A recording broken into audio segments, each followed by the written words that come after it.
एक तो बड़ा अफसोस की बात है आयशा मंजिल पे आग तो लग गई, लेकिन अफसोस की बात यह है कि जो इंसानी जानों का ज़िया हुआ है और उसमें खासतौर पर एक छोटा बच्चा, उसका मुझे बहुत अफसोस है।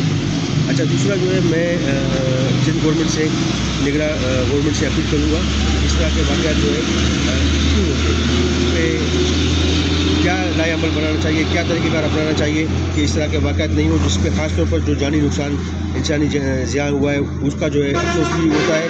और इस तरह के नुकसान की वजह से बहुत सारे जो है लोग जो बेघर हुए हैं, जो फ्लैट जले हैं, लोग बेघर हो गए, उनके लिए कारोबार भी तबाह हो गए। मैं अपील करूँगा सिंध गवर्नमेंट निगरान गवर्नमेंट से और वफाक से मेहरबानी करके इनकी जो है कोई खातर खा वजीफ़ा कोई रखा जाए या इनको जो है मुतबादिल कोई फ़ौरन जगह दिया जाए। इस वक्त तो सर्दी में जो है ना बाहर पड़े हुए हैं।